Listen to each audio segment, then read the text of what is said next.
Tere ilusat hommikut, käes on jälle pühapäevase mõtiskluse aeg. Panin siis täna kirja mõned mõtted selle kohta, et kuidas teha vahet hirmul ja intuitsioonil. Ehk siis kas see on hirm, mille pealt sa otsuseid langetad või on tegu intuitsiooniga.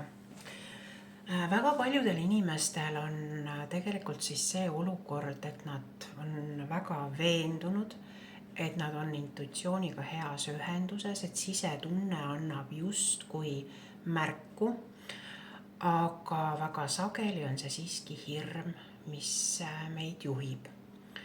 Ja väga paljudel inimestel on ettekujutus sellest, et intuitsioon on midagi ülisuurt, grandioosset ja midagi silmi pimestavat. Aga tegelikkus või tõde on siis see, et intuitsioon ei lärma kunagi valjuhäälselt. Intuitsioon annab sulle vaikselt, selge, sügava kinnituse, kui sa oskad seda intuitsiooni kuulata. See, mis lärmi teeb ja tähelepanu tõmbab ja emotsioone üles kütab või segaseid, vastuolulisi tundeid tekitab või siis võib-olla ka ei tekita vastuolulisi, aga ütleme siis mingisugust survet või pinget avaldab, et see siis on ikkagi hirm. Niimoodi. Ja kuidas siis seda hirmu ja intuitsiooni teemat siis natukene, kuidas öelda, adekvaatselt nagu seletada. Et ma ei pea ennast suuremat sorti teadlaseks, aga mõned asjad me saame ju võtta aluseks, mida on maailmas uuritud. Ja mõistus on siis meie, kuidas siis öelda, selline bioloogiline süsteem meie kasvamiseks ja arenemiseks loodud. Ja mõistus ei tegele sellega, et me oleksime õnnelikud või me oleme rõõmsad või mõistus ei tegele mingisuguse heaolu küsimusega. Mõistus on loodud selleks, et me suudaksime ohte vältida või ennetada. Põhimõtteliselt, eks ole. Ja selles suhtes ei erine ürgaja inimene tänapäeva inimesest mitte millegi poolest. Et juba vanal hallil ajal oli see, et mõistus ütles sulle, et ära sinna mine, seal on ohtlik, seal võid surma saada. Ja siis inimesed olid ettevaatlikud või läksid mitmekesi, et üksi ei läinud. Et selles suhtes siis need ajuosad, mis tegelevad nende ohuaistingutega, need on tegelikult samad. Ja nagu ma siin ühes eelmises videos mingi hetk ka rääkisin sellest, et miks ärevust liiga palju on, et tegelikult meie aju lõpetab mingil hetkel selle ülesande või selle töö ära, et ta ei tee vahet, kas oht on päriselt olemas või on see sinu välja mõeldud oht. Tema ülesanne on siin kaitsta ja ta teeb seda vankumatu sõdurina. Nii ja niipea siis, kui sul tekib mingisugune uus võimalus, mis tekitab sinus põnevust või elevust, olgu selleks siis uus töö või elukoha vahetus või siis mingisuguse, ütleme, leiad elukaaslase endale, eks ole. Igal juhul vahet ei ole, mis see on, et see on mingisugune uus asi ja sinu aju asub sind selle eest kaitsma. Ta tutvustab sulle kõikvõimalikke ohte, riske, plussid, miinused, igasugused tabelid, graafikud, analüüsid ja kõik see, millele aju tugineb, on sinu varasemast elust mingisugused negatiivsed, valulikud või häirivad kogemused. Ja see on 100% hirmu hääl. Intuitsioon ei hoiata sind selliste asjade eest niimoodi, läbi analüüside ja läbi selliste asjade, eks ole. Et intuitsioon ei analüüsi. Et kui intuitsioon sinuga kõneleb, siis ta lähtub hoopis teisest punktist. Ta räägib alati või annab mõista sulle alati selge, kristallse, kuidas siis öelda, rahuga. Selge, kristallse rahuga, sügava veendumusega. Ta ei tee suurt tsirkust, ta ei tõesta, ta ei argumenteeri, ta ei põhjenda. Et intuitsioon ei põhjenda sulle mitte midagi. Hirm otsib põhjendusi, on ju. Ta on väga selge ja väga tugev äratundmine sellest, mis on õige, mis mitte, mis on sinu tee ja mis ei ole, eks ole. Ja isegi, kui see sõnum või see äratundmine on ebaloogiline, isegi kui keegi ümbritsevatest sellest aru ei saa, siis intuitsioon annab sulle sellest ikkagi märku. Mitte sellest, et keegi aru ei saa, vaid sellest, et see on selge konkreetne veendumus millegi kohta. Ja nüüd on siin see kohta, kui ma ennem nimetasin, et natukene teaduslikku poolt ka, ma allikaid ei oska sulle praegu öelda, aga neid aju asju ja mõistuse asju on ju püütud uurida ja leitud siis igasuguseid emotsionaalseid reaktsioone seal püütud siis tuvastada, on ju. Ja siis on leitud niimoodi, et intuitsioon tegelikult kõneleb sinuga ainult esimesed 3 sekundit. Ehk siis, kui sul on vaja mingi otsus vastu võtta või sul on mingisugune küsimus päevakorral ja sa oled selle ära otsustanud või visanud nii-öelda õhku, et vaat nüüd on see, on ju, siis mis on need esimesed 3 sekundit? Ja tavaliselt see 3 sekundit on nii lühike aeg, et me ei pane seda isegi tähele. Me tavaliselt ei pane seda tähele. Ja see 3 sekundit on siis see koht, et kui see on sinu rida ajada või sinu asi teha, siis kui sa oled selle mõtte mõelnud või selle otsuse teinud, siis sa tunned oma kehas ja oma rinnas sellist mõnusat soojust, kerguse tunnet, selline, mõnus on olla. Ja kui see intuitsioon ütleb, et ei, see ei ole sinu asi, siis sa tunned, et see tunne on häiriv või ebamugav, aga see on kohe, nagu sa selle asja peale mõtled, on ju, mitte viivitusega. Kõik see, mis tuleb juba 4.–5. sekundist, on siis see, et sinu analüütiline osa, analüütiline mina on sisse lülitatud, mis on siis mõistusega seotud ja tema hakkab kruttima, pinget üles kruttima, ärevust kruttima, põhjendama, vastu argumente leidma, plusse, miinuseid tegema ja nii edasi, eks ole. Ja siis juhtub niimoodi, et mida meil on siis vaja tegelikult teada, et esimene võimalus, kuidas me ennast siis saame õppida eristama, kas tegu on hirmuga või intuitsiooniga, ehk me võiksime õppida seda esimest 3 sekundit kuulama, on ju. Aga seal on ka ohukohad, et näiteks võib juhtuda niimoodi, et kuna see 3 sekundit on nii lühikene aeg, et sa ei pane seda tähele, aga juba on see analüütiline aju nii-öelda sisse lülitanud, ta juba on hakanud kruttima, eks ole. Ja mida siis sina teed? Sa hakkad ütlema positiivseid afirmatsioone, et kõik läheb kõige paremal viisil ja nii edasi, eks ole. Ja mida rohkem või kõik, mida iganes sa seal siis tahtsid, on, et kõik läheb niimoodi. Ja mida rohkem sa sisendad selles olukorras, et kõik läheb hästi või kõik läheb toredasti, on ju, seda rohkem su mõistus tegelikult kisendab. Seda rohkem su mõistus hakkab otsima sulle vastu argumente, nii-öelda kaikaid kodarasse viskama.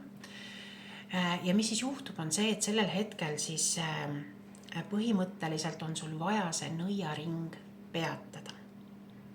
Et nende positiivsete sisenduste ja afirmatsioonide ütlemise asemel tuleb sul sellest mustrist välja astuda. Kujuta nüüd ette, et need mõtted, see on ohtlik või see ei ole kasulik, ma jään viimasest rahast ilma, võib-olla nad tahavad mind petta, seal on kindlasti mingi salavärk, eks ole, on ebaselge, mida iganes on ju. Et kujuta nüüd ette, et need sellised kiired, ärevad ja intensiivsed mõtted, laused, et see, mis su peas töötab, on ju, et see on nagu raadio, et ta mängib ja sa kuuled seda raadiot, on ju. Ja sellel hetkel, kui sa suudad nagu just kui piltlikult need mõtted oma peast välja tõsta, et see nüüd on see raadioaparaat, on ju, siis sa saad aru, et sul ei ole mõtet ju raadioga vaielda, et astu üks samm tagasi. Ja sa saad aru, et sinu mõtted ei ole raadio, vaid sa kuulad raadiot. Ja kui sa suudad seda vahet teha, ehk siis ennast nagu dissotseerida sellest olukorrast, siis nii kui sa astud sammu tagasi, nii sa tegelikult mõistad oma hirmu. Sa saad aru, mida sa siis kardad, eks ole. Ja siin on see koht, et loogiliselt sa ei suuda seda nagu võib-olla niimoodi peatada, aga kui sa endale ütled, et tegelikult ma kuulan neid mõtteid, et mina ei ole need mõtted, et siis sellel hetkel sa võid nagu neid mõtteid vaidlustada või ümber mängida, et sa võid öelda, et näed, et mu mõistus püüab jälle siin välja mõelda mingisugust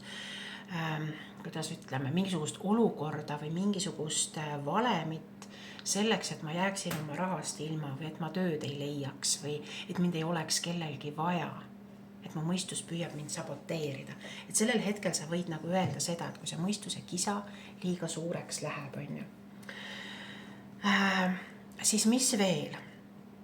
Su intuitsioon on alati või valdavalt, tegelikult ikkagi ütleks, et alati, sinu sisemise lapse nägu. Et väga paljudele inimestele tekitab see nagu küsimusi, et mis mõttes sisemise lapse nägu, et mida sa nüüd ajad jälle, Et sisemise lapse, mõtle nüüd selle peale, et kui väike laps teeb midagi, kui ta mängib midagi või kui ta otsustab midagi, kui palju ta seal analüüsib, kui palju ta vaatab Exceli tabeleid, kui palju ta teeb tulu-kulu analüüse, Tal tekib see äratundmine ja ta läheb. Ja väga paljudes olukordades on see, et tal ei teki seda tundmist ja siis ta ei lähe.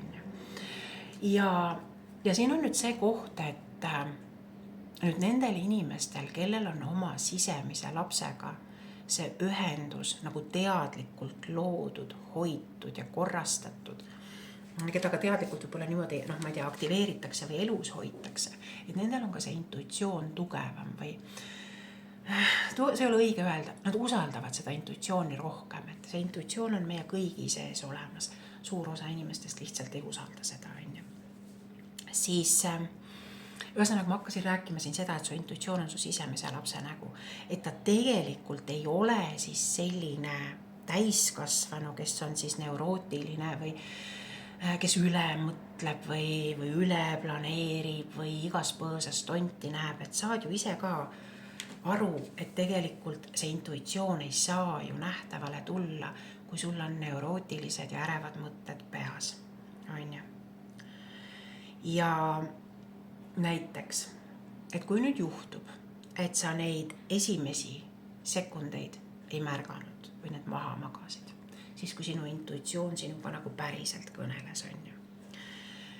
Ja siis hakkab kuidas ma ütlen, siis hakkab su aju tootma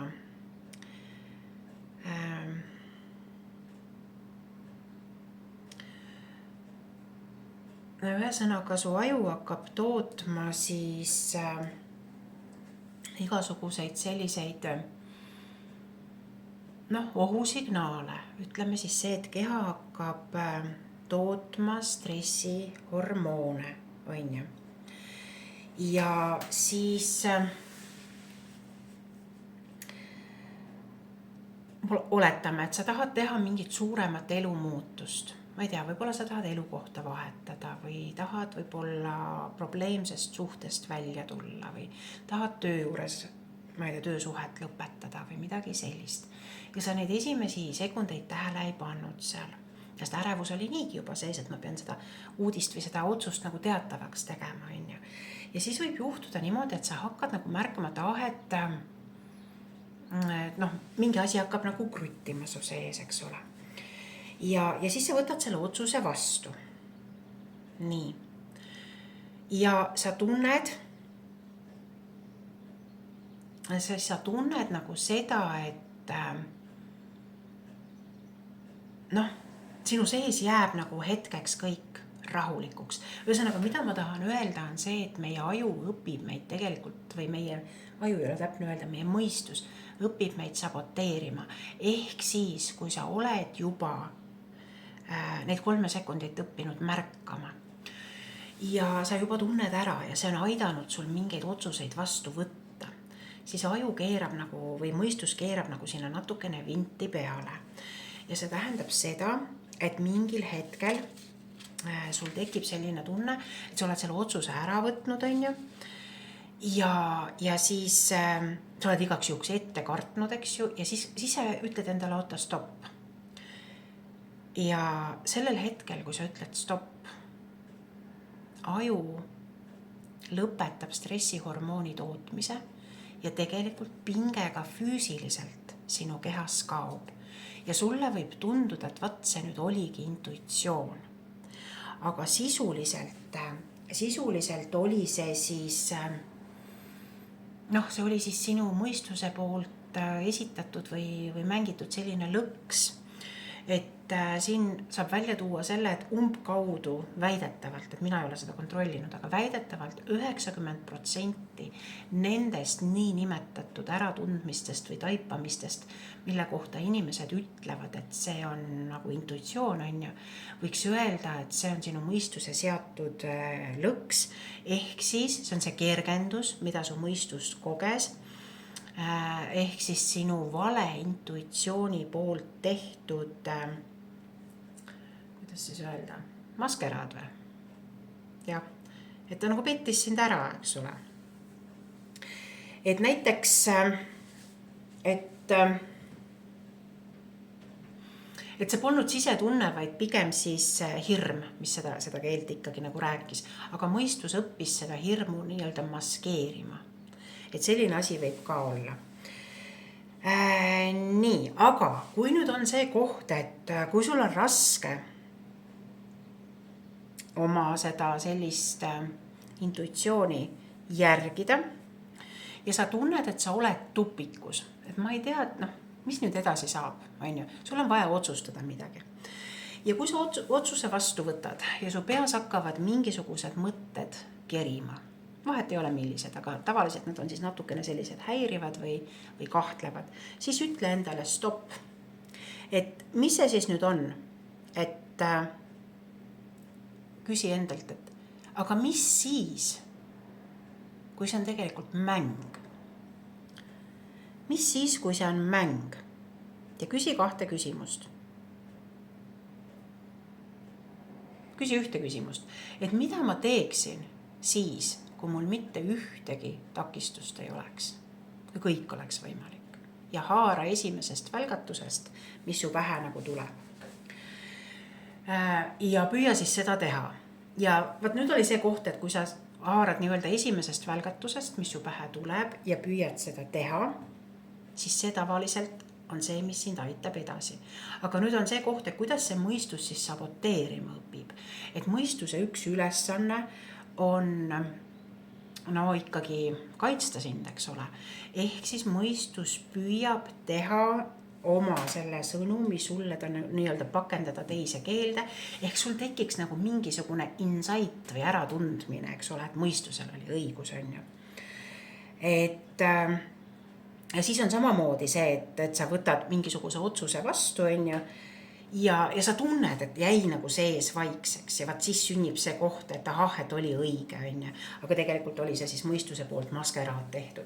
Ehk siis, mida ma tahan öelda, on see, et kui sa juba oled asunud intuitsiooni kuulamisele teele ja teed seal ja sa ei ole veel vilunud ja kogenud intuitsiooni kuulaja, siis ole seal nagu tähelepanelik, et su mõistus võib sulle fingerpussi ka mängida.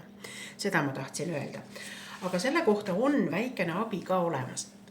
Et kui sa nagu ei suuda vahet teha sellel tundel või tunnetusel, kui sa suuda vahet teha nendel mõtetel, mis su pähe tulevad, et kas need on nüüd intuitsioonist tingitud või hirmust tingitud, sest intuitsioon võib ju hoiatada ka millegi eest, eks ole.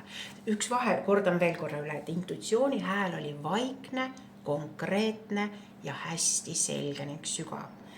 Ja hirmu hääl on siis selline närviline, eklektiline, ühe teema juures teise juurde hüppav, kinnitust otsiv, tagasisidet otsiv ja selline, eks ole. Aga kui sa kahtled, kas tegu on hirmu või intuitsiooniga, siis nüüd esita endale 2 küsimust. Ja esimene küsimus on see, et kas ma valin, kas see, mida ma praegu otsustasin, kas see on päriselt ka minu tee ja minu võimalus ja asi, mis on seotud või otseühenduses minu tegeliku olemusega, selle olemusliku essentsiga. ja vaata, mida siis su sisetunne ütleb, on ju. Ja kuula see ära. Ja teine küsimus, või valin ma üldise konformsuse ja heaolu. Ja vaata, mis siis see tunne ütleb, on ju. Et mõistus võib sind ära petta, on ju, saboteerida, aga keha ei peta, sest su keha tegelikult need samad, kuidas ma siis ütlen, see energia on salvestunud, ka see hirmu energia, ka see võimaluste energia on salvestunud sinu raku tasandile, sinu keha sügavamatesse kihtidesse, eks ole.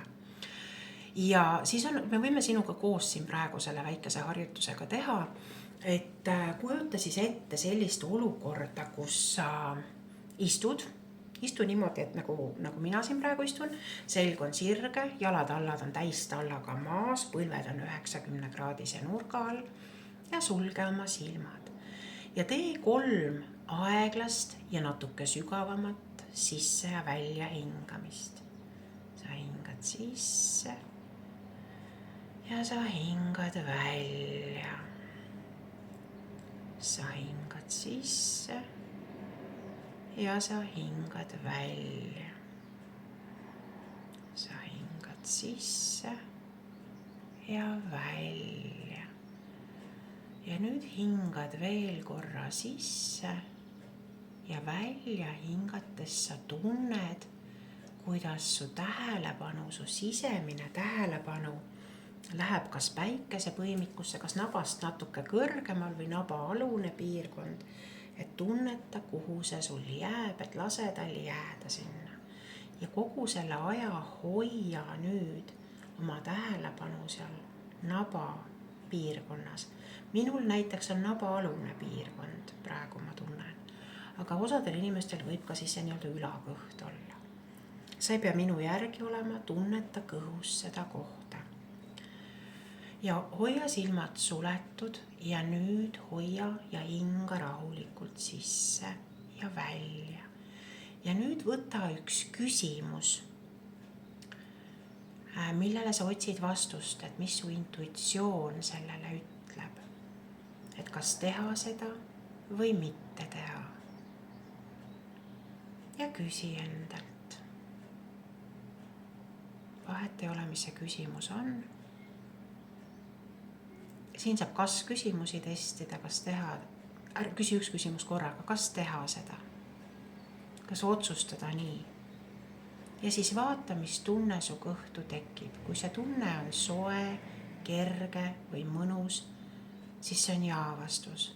Kui sa tunned, et su kõhulihased, need on samad rakud, mäletavad, lähevad krampi, lihased lähevad krampi ja pingesse mingi raskus tekib, siis see oli ei vastus.